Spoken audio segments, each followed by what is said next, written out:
San Pío V. La gloria de la Iglesia y defensor de Europa contra los turcos. La Iglesia estaba en condiciones deplorables cuando el Papa San Pío V fue elegido al trono de Pedro en 1566. Fue una época de laxitud moral y confusión espiritual. Las concesiones a los herejes y la tibieza de las autoridades católicas habían permitido que el protestantismo se extendiera en Europa. Al mismo tiempo, la cristiandad estaba en inminente y mortal peligro por los turcos otomanos que ya dominaban el Medio Oriente, el norte de África, el Mediterráneo y los Balcanes. La Iglesia necesitaba desesperadamente un Papa santo, celoso, intransigente e intrépido. Lo consiguió en San Pío V, uno de los más grandes pontífices de todos los tiempos, quien en su corto pero glorioso reinado de 6 años reformó la disciplina y la moralidad de los católicos, eliminó la herejía en Italia, implementó los decretos del Concilio de Trento, emitió el catecismo, promulgó el misal romano, excomulgó a Isabel I y salvó a Europa de la amenaza maometana. De pastorcillo a fraile dominico. Antonio Michele Ghislieri nació y fue bautizado el 17 de enero de 1504, en el pequeño pueblo de Bosco, cerca de Alessandria. Fue bautizado con el nombre de Antonio, pero más tarde tomó el nombre de Miguel en honor del arcángel San Miguel, a quien eligió como su patrón. Sus piadosos padres, aunque pobres, eran de familia antigua y noble. Al pequeño Antonio le gustaba estar solo.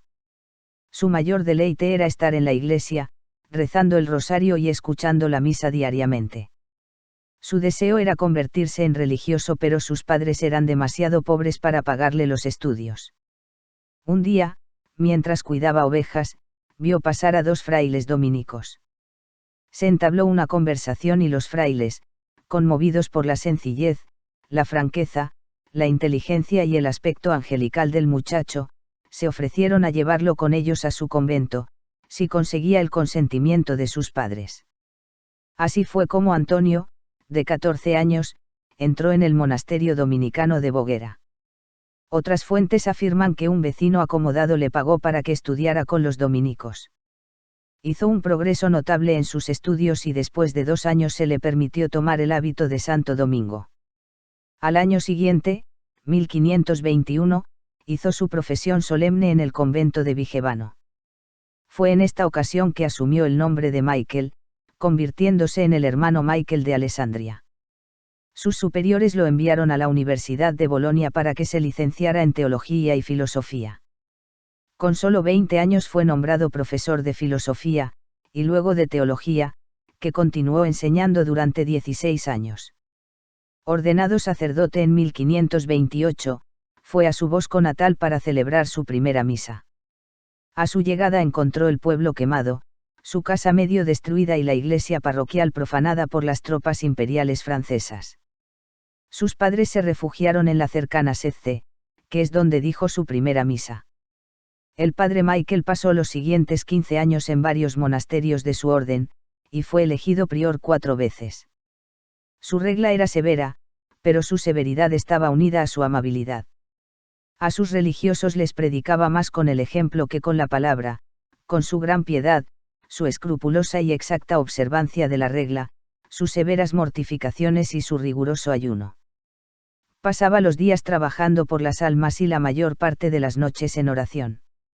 La lectura y el estudio eran sus recreaciones favoritas. Leía diariamente la vida de los santos y le gustaba estudiar las obras de Santo Tomás de Aquino, a quien era devoto, así como las de los padres y doctores de la Iglesia. El santo prior nunca usó las dispensas de la regla que habitualmente se conceden a los que predican y enseñan, ni las concedió fácilmente a los demás. A nadie se le permitía ausentarse del oficio divino, o salir del convento sin alguna necesidad urgente. Porque, como explicó, como la sal se disuelve al ser arrojada al agua y se hace indistinguible de ella, así el religioso, por gracia de Dios la sal de la tierra, asimila con afán fatal las máximas y el espíritu del mundo, cuando comienza a pasar su tiempo en un número de visitas innecesarias. Cuando tenía que dejar el monasterio por algún deber sacerdotal, siempre viajaba a pie, incluso cuando iba a predicar a pueblos lejanos.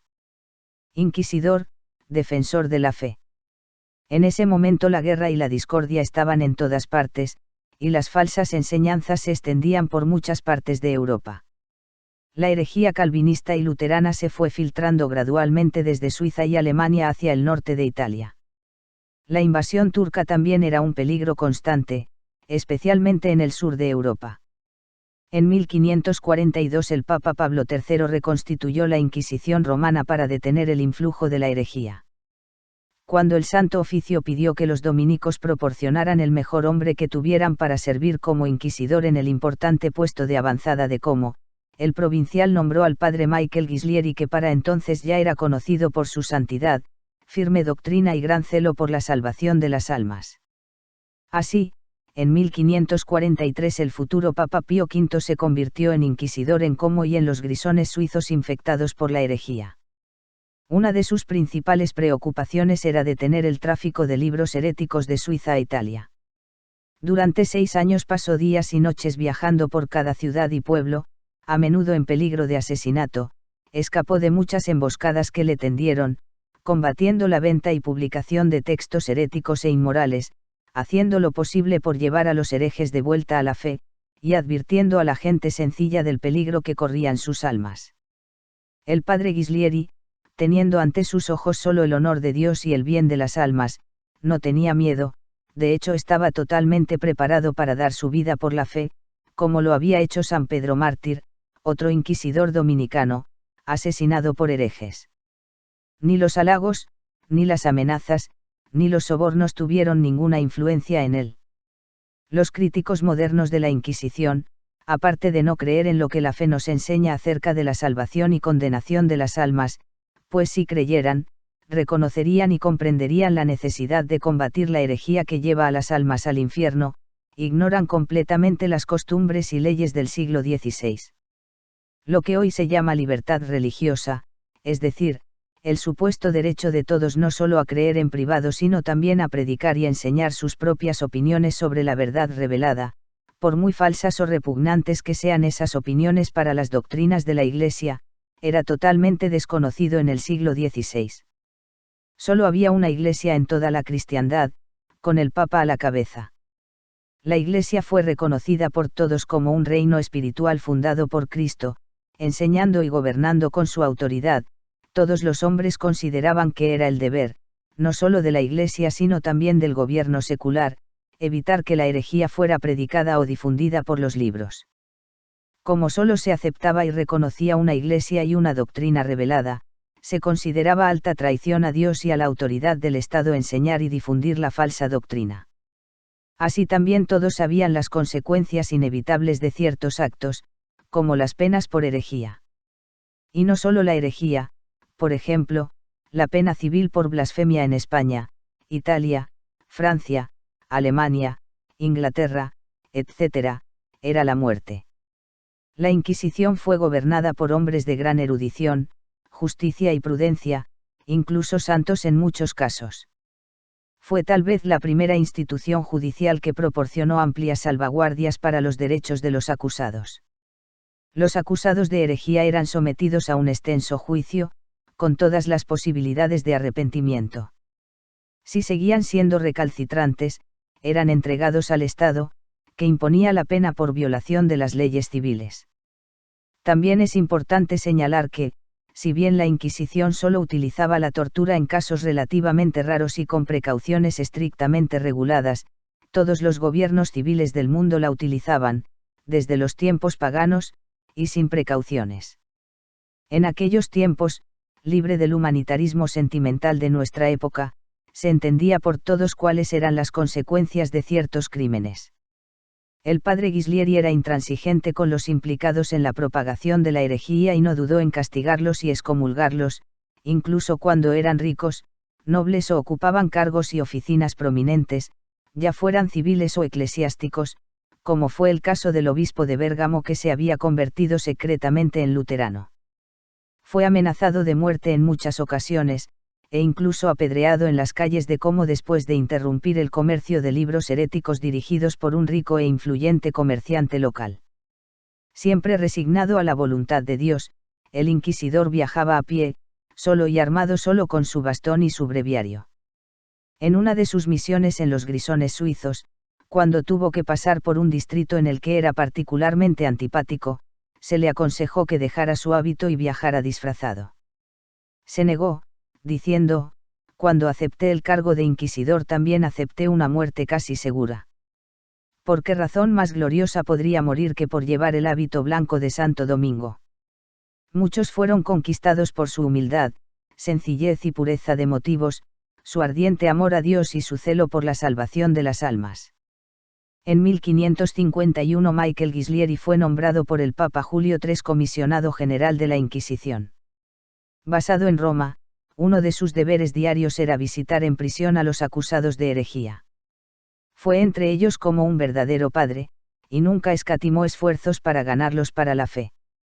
Gracias a su caridad, paciencia y santidad logró que muchos, aunque no todos, renunciaran a su error y volvieran a la fe. Uno de sus casos más famosos fue el de Sisto de Siena, un joven judío que se había convertido en católico y fraile franciscano. Se convirtió en un predicador popular, pero pronto fue influenciado por doctrinas heréticas. Arrestado y encarcelado, abjuró de su herejía, fue liberado y regresó a su orden. Después de comenzar a predicar de nuevo, recayó en la herejía, y fue condenado. La pena para un hereje recaído era la muerte por fuego, así que no había esperanza. El padre Michael lo visitó en la prisión todos los días y le habló amablemente como amigo, mientras rezaba, ayunaba y ofrecía la misa diaria por su conversión. Eventualmente Sisto se dio cuenta de la enormidad de su pecado y, sabiendo que había deshonrado a su orden, quiso expiar su vergüenza con la muerte. El inquisidor, profundamente conmovido por su arrepentimiento y su miseria, sugirió que podría expiar mejor su culpa viviendo una vida de penitencia. Ghislieri recurrió entonces al Papa, le rogó y obtuvo el perdón para el joven fraile. Sisto hizo una abjuración de su herejía, fue perdonado y liberado, y admitido, por el mismo inquisidor, en la orden dominicana. Sisto de Siena se convirtió en uno de los más grandes eruditos de las escrituras de su siglo, y nunca se cansó de decir que le debía su salvación temporal y eterna a Michael Ghislieri. Cardenal de Dios. En 1555 el cardenal Carafa, que sentía un profundo afecto y admiración por el santo dominico, fue elegido papa con el nombre de Pablo IV. El nuevo papa, conociendo el deseo de Fray Michael de seguir siendo un simple religioso, le ordenó, por santa obediencia, que aceptara cualquier cargo o dignidad que se le impusiera, por el bien de la Iglesia. Al año siguiente Michael Ghislieri fue consagrado obispo de Nepi y Sutri, cerca de Roma. En 1557 Pablo IV lo nombró cardenal, bajo el título de Santa María sopra Minerva. Se le conocería como cardenal alessandrino, por la ciudad más cercana a su lugar de nacimiento. Pablo IV tenía gran estima por su amigo que no solo era santo, sabio y erudito, sino también completamente libre de ambición, inspirado únicamente por el deseo de servir a Dios y a su Iglesia. El consejo del cardenal alessandrino, nunca dado sin preguntar, fue siempre aceptado por el Papa. En 1558 Pablo IV le confirió un cargo único que sería el primero y el último en ocupar. Se convirtió en el gran inquisidor de toda la cristiandad, su autoridad era definitiva e inapelable. Tras su dimisión no se confió a nadie más un cargo tan importante, y la autoridad volvió a los cardenales del Santo Oficio, ya que no había dos cardenales alessandrinos. La vida del santo continuó tan austera como siempre. Excepto en ocasiones de estado, cuando se vio obligado a ponerse la túnica de cardenal, vistió el tosco hábito blanco de un simple fraile dominico.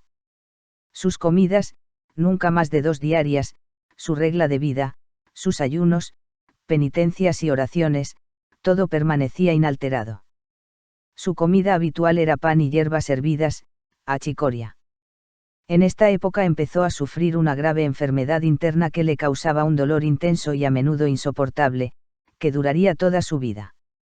Empleó el menor número posible de sirvientes y los eligió escrupulosamente, admitiendo solo a aquellos de piedad más ejemplar.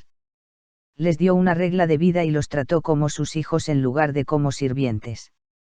La vida simple y austera del cardenal alessandrino contrastaba con el estilo principesco en el que la mayoría de los cardenales vivían entonces. Sin embargo, su sencillez y humildad se ganó el respeto e incluso el afecto de sus compañeros cardenales, muchos de los cuales llegaron a imitar su ejemplo. Nunca permitió ningún abuso de su nueva dignidad. A las peticiones de ascenso de sus parientes hizo oídos sordos, diciendo que nunca enriquecería a sus parientes con los bienes de la Iglesia, y aconsejándoles que se preocuparan por aumentar la virtud en lugar de la riqueza. En 1559 Pablo IV murió y Giovanni Angelo Medici fue elegido papa, tomando el nombre de Pío IV. Los amigos y favoritos del difunto pontífice cayeron en desgracia, y el cardenal alessandrino fue nombrado obispo de la lejana diócesis de Mondovì. Encontró su nueva diócesis en un estado deplorable, debido a los obispos laxos y no residentes, y se dispuso a restaurar la pureza de la fe y la disciplina, exhortando a los sacerdotes y religiosos a vivir vidas santas e intachables.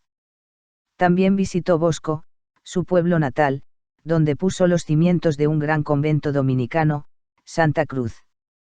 En 1560 fue convocado de nuevo a Roma, donde Pío IV estaba ansioso por completar y poner en práctica los decretos del Concilio de Trento, 1545-1563. Sin embargo, el cardenal alessandrino, con su celo inquebrantable y su desprecio por el respeto humano, chocó pronto con Pío IV cuando éste anunció su intención de promover a un niño de 13 años en relación con la dignidad de cardenal. Cuando el emperador alemán Maximiliano II pidió al Papa que permitiera a los sacerdotes casarse, con el pretexto de que esto podría facilitar el regreso de los herejes a la fe, fue el cardenal Ghislieri quien habló con más vigor contra la abolición del santo y antiguo canon del celibato. La permanencia del santo en Roma se hizo finalmente insostenible cuando se opuso una vez más al Papa, señalando que el plan de Pío IV de pagar una pensión a su sobrino favorito con los fondos del Sagrado Colegio sería un mal uso de la propiedad de la Iglesia. Sin embargo, antes de que el buen cardenal pudiera volver a Mondovì, Pío IV cayó enfermo y murió. Pastor de la cristiandad. El cónclave que siguió se prolongó durante más de 3 semanas cuando el cardenal Borromeo, a pesar de su corta edad, la mayor influencia en el Sagrado Colegio, convenció a los otros cardenales de elegir al cardenal alessandrino que, en su opinión, gobernaría la Iglesia gloriosamente. Su elección fue una gran sorpresa ya que no había hecho campaña por ella, no tenía ni corte ni riqueza, no había hecho pactos ni promesas, y no tenía ninguna nación católica detrás de él. De hecho, cuando el emperador Maximiliano oyó que un monje había sido elegido, se burló de él. El nuevo papa, en lugar de tomar el nombre de Pablo, en honor a su amigo y protector Pablo IV, por respeto a Carlos, el cardenal Borromeo, eligió el nombre del tío de este, Pío, su primer acto de abnegación como pontífice. Fue coronado en la Basílica de San Pedro el 17 de enero de 1566, en su 62º cumpleaños. Muchos romanos, especialmente los laxos, los pecadores y los seguidores de las nuevas sectas heréticas, estaban preocupados por la elección de un hombre tan estricto y austero. Así fue como el santo comentó que esperaba gobernar de tal manera que la pena sentida por su muerte fuera mayor que la pena sentida por su elección. Pío V tenía una triple labor que realizar: luchar por la purificación de la Iglesia, mantener a Europa católica y unida contra los turcos, y ayudar a salvar las almas de los hombres. A estos fines dedicó todas sus fuerzas, crucificando diariamente su frágil cuerpo. Las reformas comenzaron desde el mismo día de su coronación. En lugar de gastar dinero en las habituales celebraciones y banquetes, lo repartió entre las familias más pobres y los conventos pobres. Uno de sus primeros actos fue despedir al bufón de la corte papal. San Pío V comenzó con una reforma en su casa, primero en su propia casa, convirtiéndola en un modelo de virtud, luego entre sus cardenales a quienes exhortó a la moderación y a la santidad, dejando claro que los hábitos lujosos de la vida principesca que habían sido fomentados por los papas del Renacimiento no encontrarían ningún favor en él. Tú eres la luz del mundo, la sal de la tierra. Iluminad al pueblo con la pureza de vuestras vidas, con el brillo de vuestra santidad. Dios no os pide una virtud ordinaria, sino la perfección absoluta. Poco después de su elección, Pío V se propuso restaurar el orden y la belleza en Roma. Reparó edificios sagrados, acueductos y fortificaciones de la ciudad, estableció escuelas gratuitas, proporcionó viviendas para mendigos y asignó sacerdotes para instruirlos en la fe y la moral cristianas. Supervisó el nombramiento de los magistrados y se aseguró de que administraran justicia de manera justa. La prisión por deudas estaba prohibida. Viendo el número de desempleados en Roma, el santo inició obras públicas en su beneficio. Tampoco escatimó esfuerzos y gastos para rescatar a los esclavos cristianos de los turcos. Más de 1 millón de cristianos europeos fueron capturados y tomados como esclavos por los maometanos en los siglos XVI y XVII. Mientras el Papa mismo continuaba viviendo la vida austera y penitencial de un fraile dominico pobre, su generosidad con los pobres y los que sufrían era legendaria, ya fueran los sacerdotes empobrecidos, las familias pobres de Roma, o los católicos ingleses exiliados que acudían a la ciudad eterna.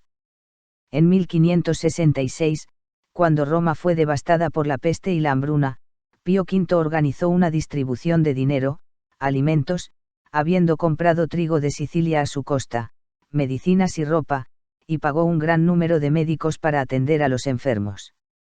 Nombró sacerdotes para que confesaran a los moribundos y enterraran a los muertos, y a menudo iba él mismo a consolar a los enfermos y a prepararlos para la muerte. Desde el principio de su pontificado, San Pío V se esforzó por mejorar la moral pública, desterrando de Roma a los hombres y mujeres de mal carácter, así como a los usureros judíos. Las ofensas morales fueron severamente castigadas. Las prostitutas eran expulsadas de Roma y de los estados pontificios, a menos que aceptaran casarse o entrar en un convento. La sodomía se castigaba con la muerte. Nótese también la constitución de San Pío Horrendum Ius Celus sobre los sacerdotes culpables de este crimen. El Santo Papa veló celosamente por la santidad de la vida familiar. Actuó contra los adúlteros que, sin distinción de estatus y rango, eran azotados públicamente, encarcelados y, si no eran corregidos, desterrados de la ciudad. También prohibió el empleo de muchachas jóvenes como sirvientas, para salvaguardar su virtud y pureza. Se impusieron estrictas regulaciones a las tabernas y establecimientos similares. Los estados pontificios también se liberaron rápidamente de la plaga de bandidos y ladrones que eran ejecutados cada vez que eran capturados. Se emitió una bula contra la irreverencia en las iglesias, exigiendo piedad, silencio y modestia en la vestimenta.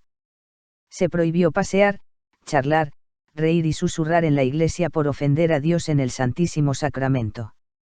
La perturbación del culto divino, la blasfemia y la profanación de los domingos y días festivos conllevaban penas drásticas.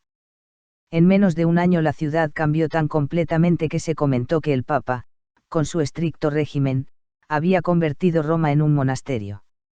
Un noble alemán, escribiendo sobre la asombrosa piedad y penitencia que se observaba entre la población romana, concluyó: pero nada puede asombrarme bajo tal Papa. Su ayuno, su humildad, su inocencia, su santidad, su celo por la fe, brillan tan brillantemente que parece un segundo San León, o San Gregorio Magno. No dudo en decir que si el mismo Calvino hubiera sido levantado de la tumba el día de Pascua, y visto a este santo Papa a pesar de sí mismo habría reconocido y venerado al verdadero representante de Jesucristo. El pueblo de Roma, impresionado por su bondad y santidad, pronto comenzó a amarlo como un padre. El embajador español declaró que durante 300 años la Iglesia no había tenido una mejor cabeza, añadiendo: este Papa es un santo. Tal vez lo más importante, San Pío V se propuso reformar la disciplina entre el clero. Se ordenó a todos los obispos que volvieran a sus sedes, que vivieran allí y que se convirtieran en verdaderos padres de su pueblo. Entrenó a jóvenes y merecedores sacerdotes para el oficio de obispo, y los nombró en todo el mundo. Se establecieron seminarios en todas partes. A todos los clérigos les dio la norma de la perfección. Todos los sacerdotes que escuchaban confesiones eran examinados para asegurar su solidez doctrinal y moral. Los decretos de Trento debían ser observados rigurosamente por todos los sacerdotes y religiosos. La simonía, que es la pretensión de la compra o venta de lo espiritual por medio de bienes materiales, era castigada severamente.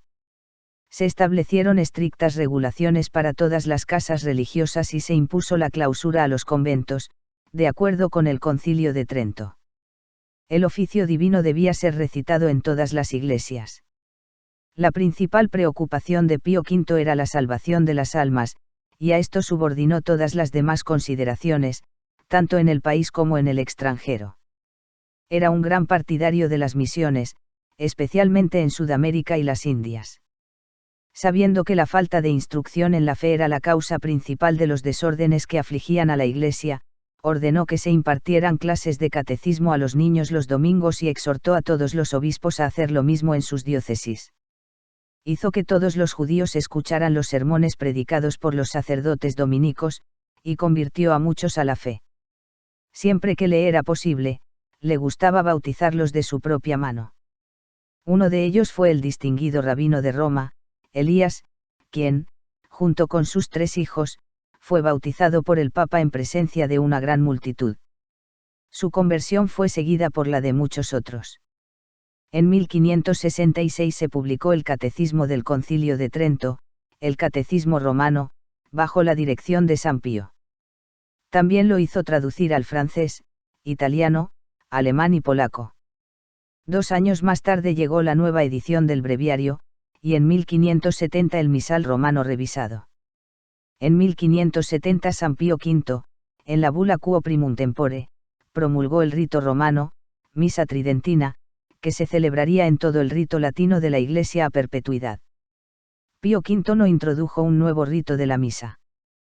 Más bien, de acuerdo con el decreto del Concilio de Trento que pide un misal uniforme para ser usado por todos los católicos de rito latino, tomó el misal que se había usado en Roma y en muchos otros lugares, es decir, el rito de la misa que todos los papas habían usado y que se remonta a la tradición apostólica, y, limpiándolo de ciertas innovaciones que se habían ido sucediendo a lo largo de los siglos, lo extendió a toda la Iglesia, de rito latino.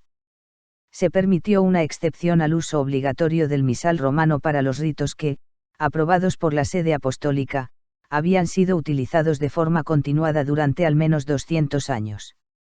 Así, a los benedictinos, cartujos, cistercienses, carmelitas y dominicos se les permitía conservar sus antiguos ritos y breviario, y también se conservaban el rito ambrosiano de Milán y el rito mozárabe de Toledo. En una reforma de la música de la Iglesia, que se había convertido en casi operística en su extravagante carácter secular, el antiguo canto llano gregoriano fue restaurado a su espléndida simplicidad. San Pío V nombró a Palestrina maestro de la capilla y del coro papal. Para Pío V las cuestiones de fe tenían prioridad sobre cualquier otro asunto.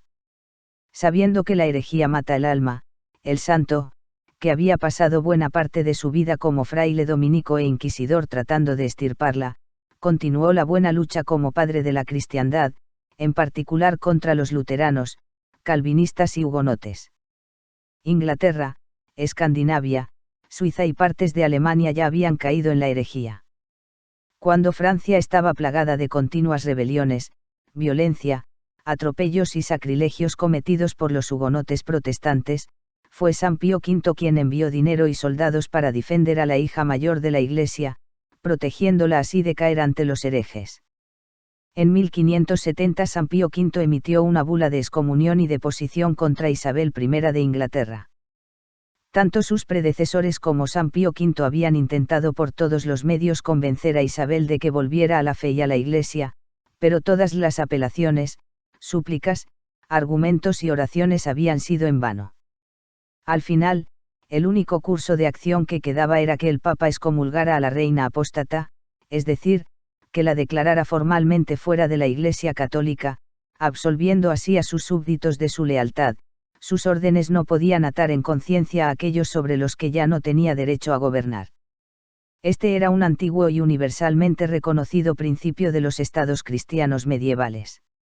Isabel había sido coronada por un prelado católico, con ritos católicos, y había prestado juramento de soberanos católicos, prometiendo gobernar como una reina católica y proteger y defender la Iglesia, los obispos y sus privilegios canónicos. Poco después repudió la autoridad papal, se convirtió en cabeza de la Iglesia de Inglaterra, prohibió la misa, encarceló y exilió a los prelados católicos. Los católicos fueron perseguidos y asesinados, los sacerdotes fueron arrastrados, colgados y descuartizados. El protestantismo se convirtió en la religión del Estado de Inglaterra, y fue forzada sobre la población por la soga y el cuchillo.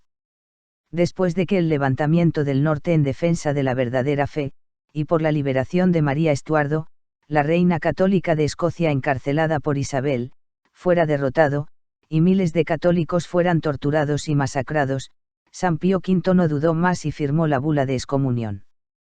Defensor de la cristiandad. Los turcos otomanos habían sido el azote de Europa durante 4 largos siglos. Bajo Solimán II, el Magnífico, 1520-66, los dominios turcos en Asia, África y Europa habían aumentado de forma alarmante. Belgrado cayó ante los turcos en 1521, Rodas al año siguiente. Entonces el corazón de Hungría se convirtió en una provincia turca, y Viena fue sitiada. Incontables esclavos cristianos habían sido capturados. Cientos de miles de cristianos habían sido torturados y asesinados.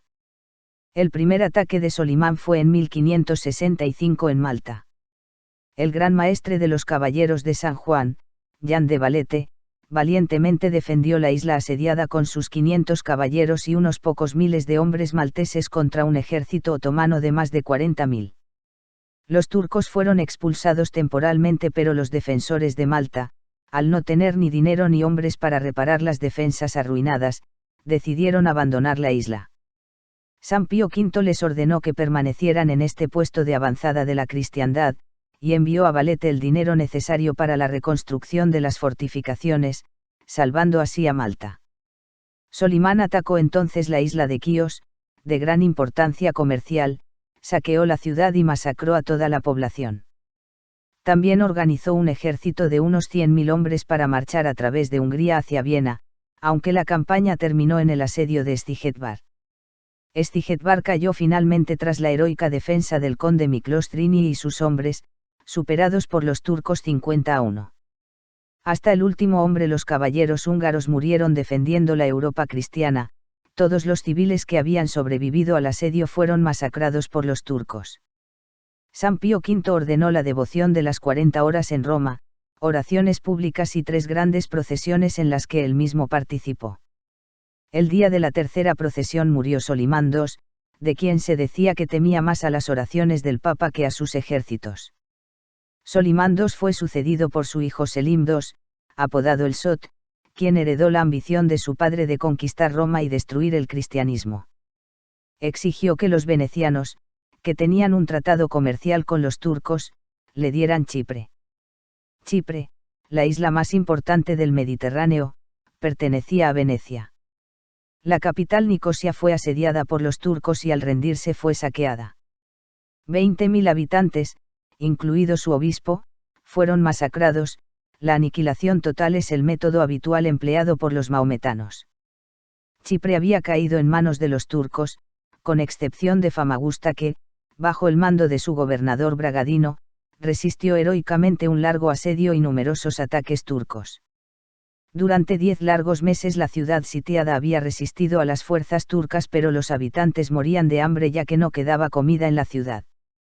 Así, en agosto de 1571 Bragadino aceptó la oferta turca de que toda la población se salvaría si la ciudad capitulaba.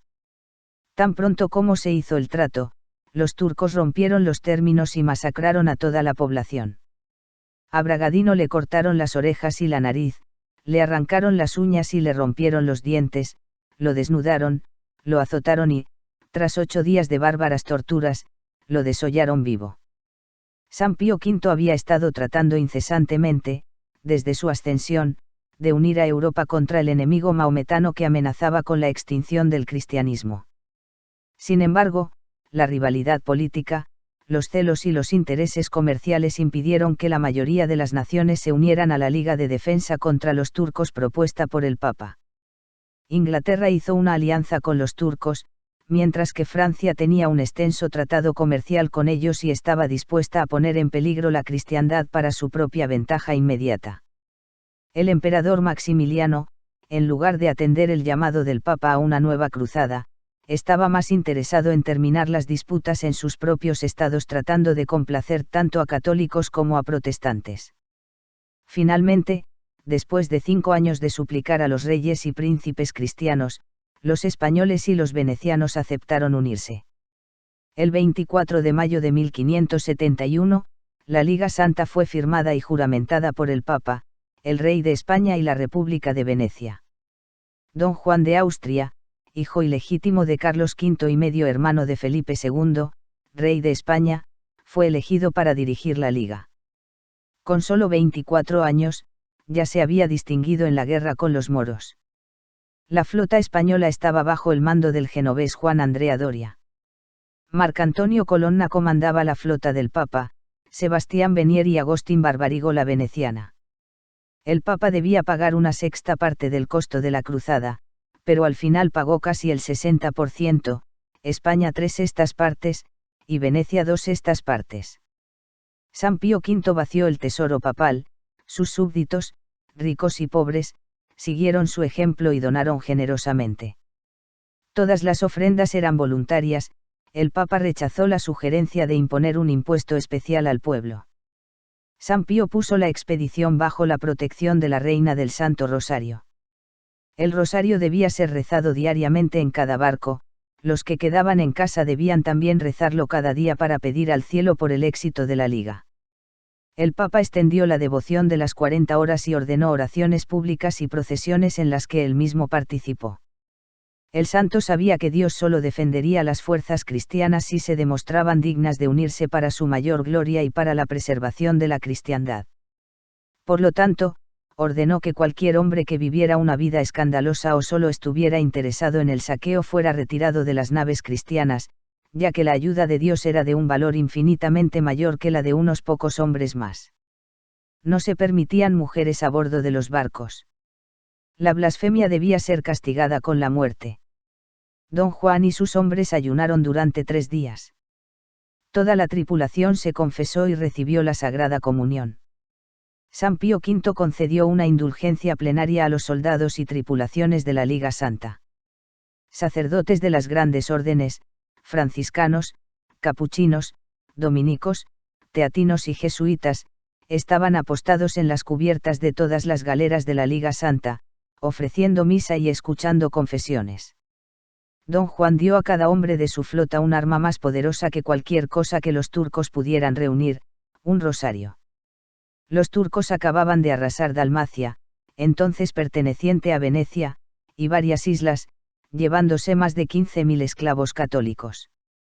El 20 de septiembre Don Juan, al frente de la flota compuesta por galeras españolas, venecianas, papales y genovesas, junto con las de los caballeros de Malta que generosamente enviaron a todos sus hombres, zarpó de Mesina, Sicilia.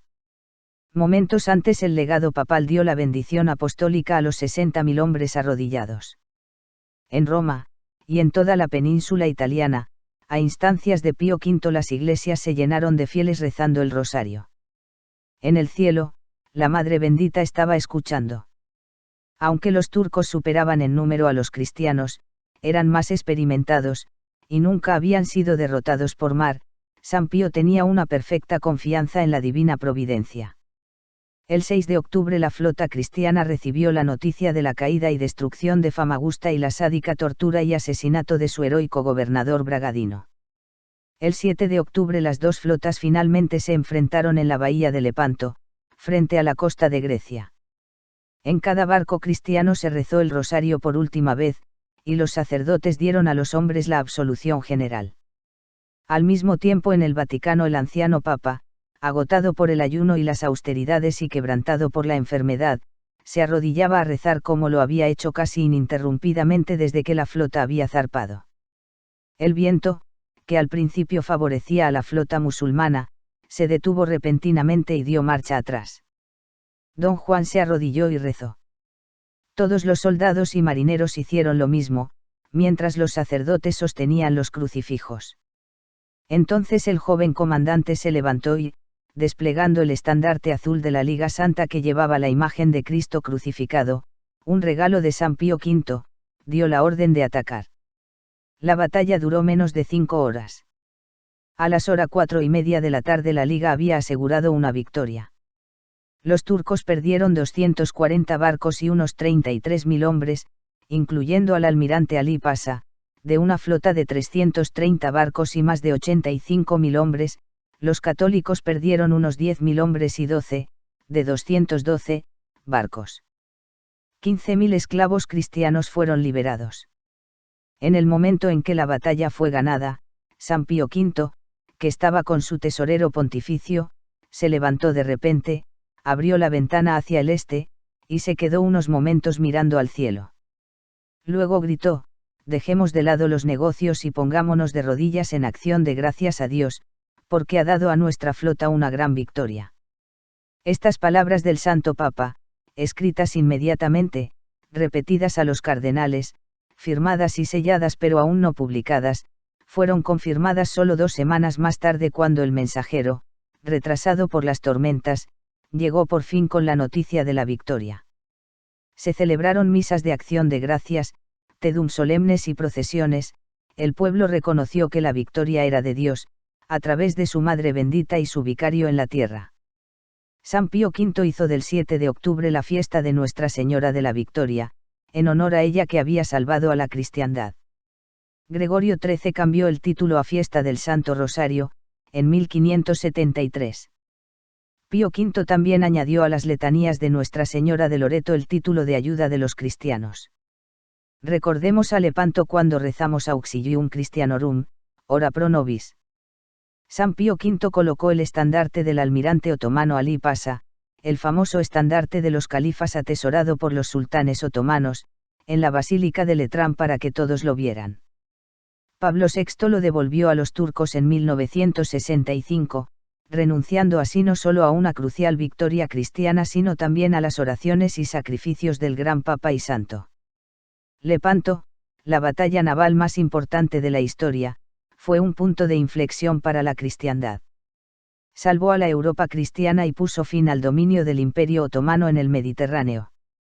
Nunca más la flota musulmana representó un peligro real para Europa, aunque los maometanos siguieron expandiendo sus bases en la costa africana y acosando a los barcos y territorios europeos a través del Mediterráneo.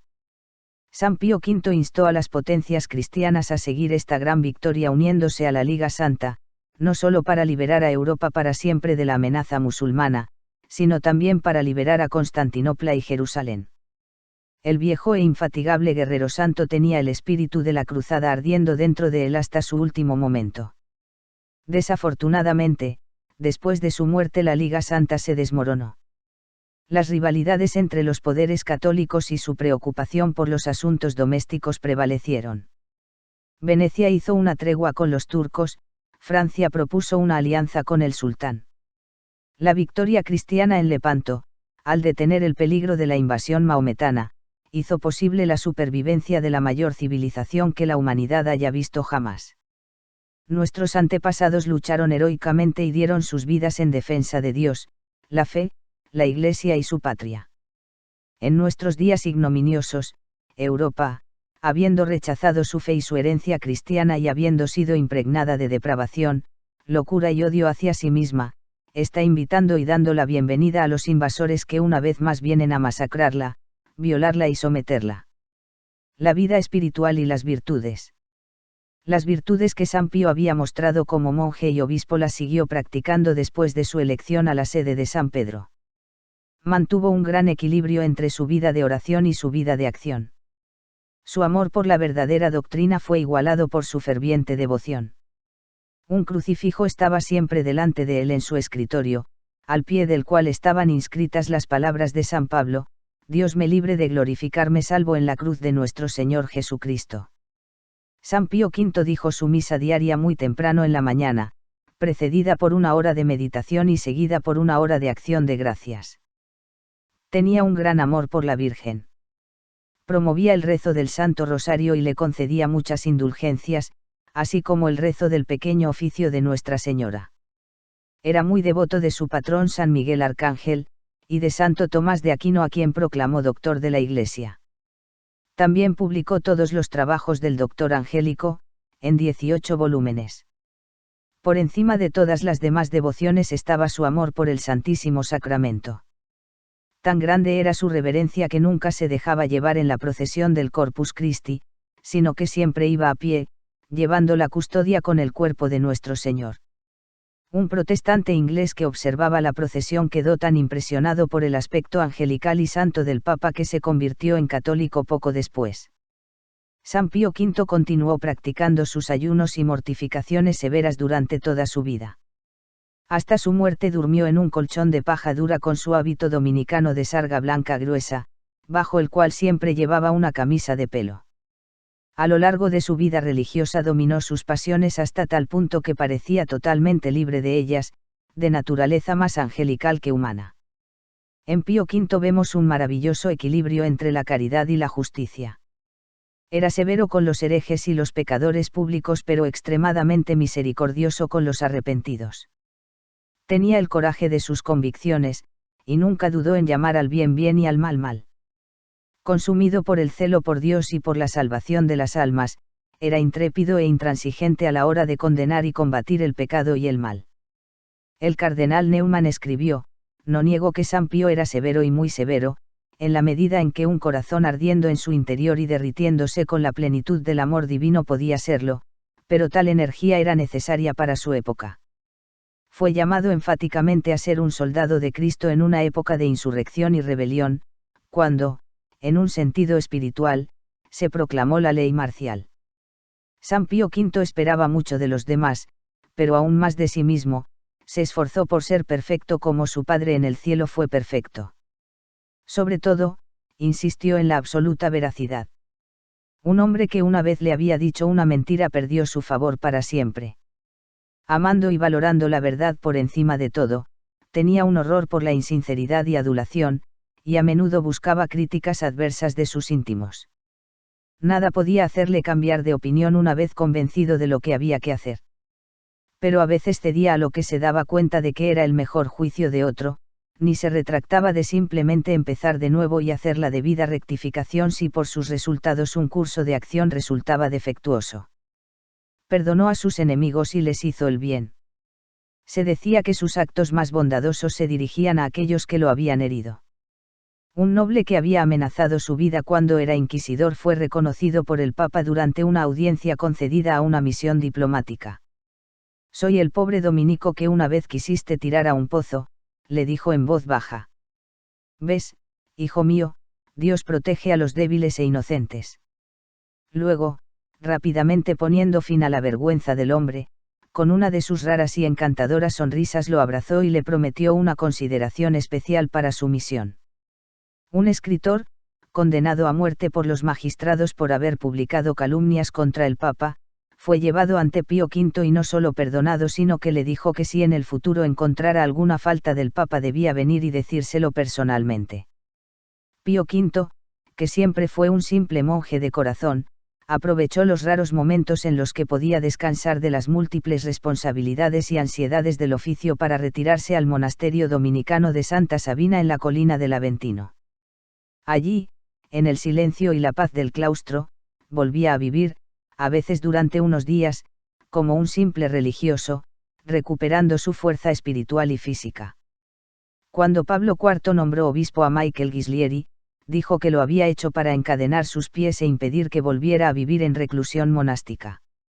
Después de ser él mismo elevado al pontificado, San Pío le dijo a un embajador que las pruebas y trabajos del papado eran causas de sufrimiento mucho mayores que la disciplina monástica y la pobreza, o cualquier otra prueba y dificultad, y que la dignidad del oficio papal podía llegar a ser un obstáculo para la salvación del alma.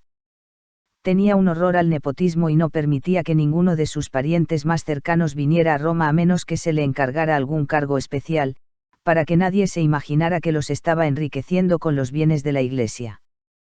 Y cuando vinieron fue muy severo. Su muy capaz y digno sobrino y compañero dominico Michael Bonelli fue nombrado cardenal, pero San Pío le prohibió cualquier beneficio y le exigió una vida muy simple y austera. Uno de sus otros sobrinos, que había luchado en Lepanto, se vio envuelto más tarde en un escándalo. El santo mandó a buscarlo, encendió una vela al entrar en la habitación y dijo: «Te irás de Roma antes de que esta vela se queme». La santa severidad de San Pío y su implacable oposición a los malhechores no podía dejar de producir enemigos. El intento de uno de ellos de quitarle la vida al Papa resultó en un famoso milagro, confirmado por muchos testigos. Pío V tenía una gran devoción a la pasión de nuestro Señor, y rezó durante horas cada noche, con su crucifijo en la mano, besando devotamente las 5 llagas sagradas.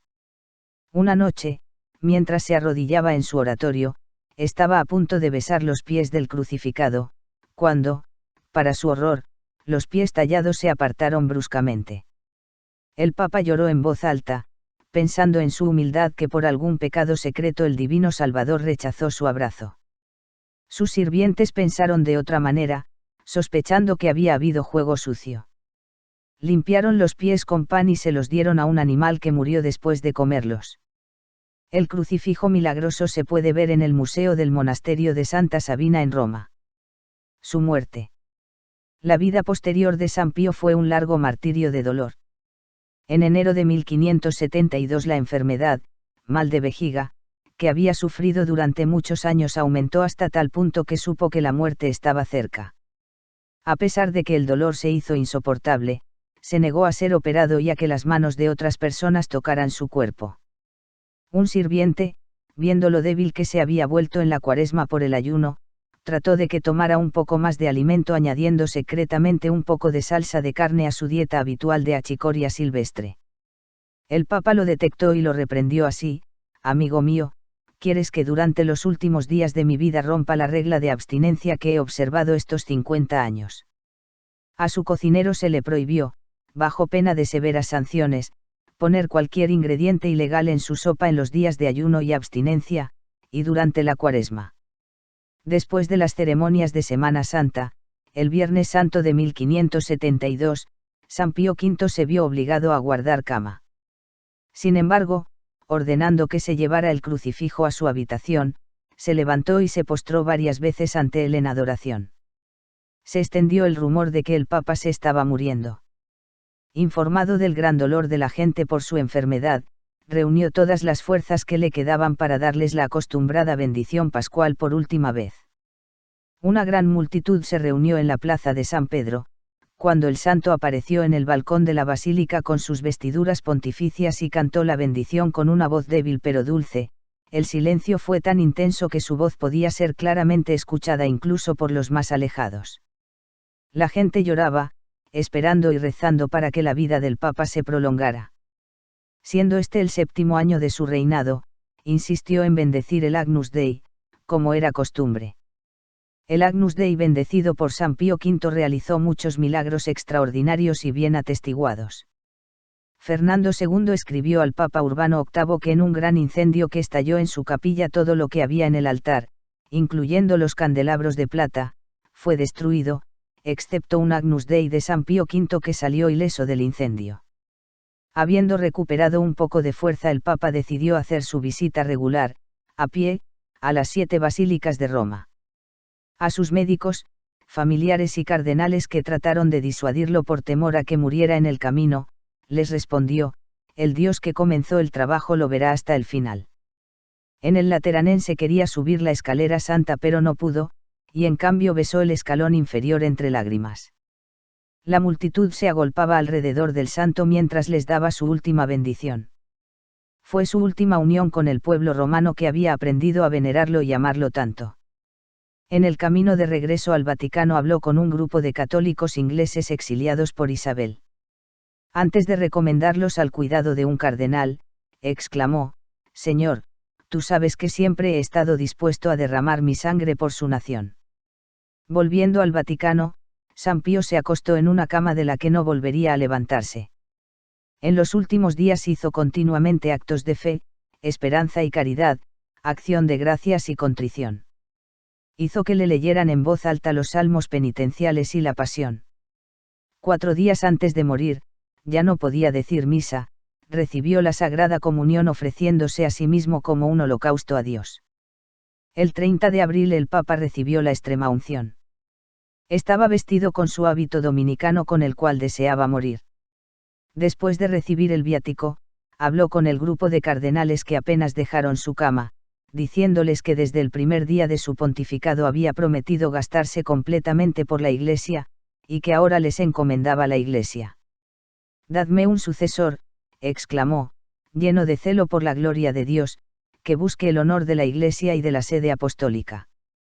Declaró que, aunque sus pecados y fallos no le habían permitido ver el logro final de todo lo que se había esforzado por hacer, adoraba la santa voluntad de Dios y aceptaba sus juicios. Entre sus últimas declaraciones se encontraban repetidas incitaciones a continuar la cruzada aliada contra los turcos. Desde entonces, agonizando, solo habló con Dios, besando constantemente las 5 heridas del crucifijo que nunca se le escaparon de las manos.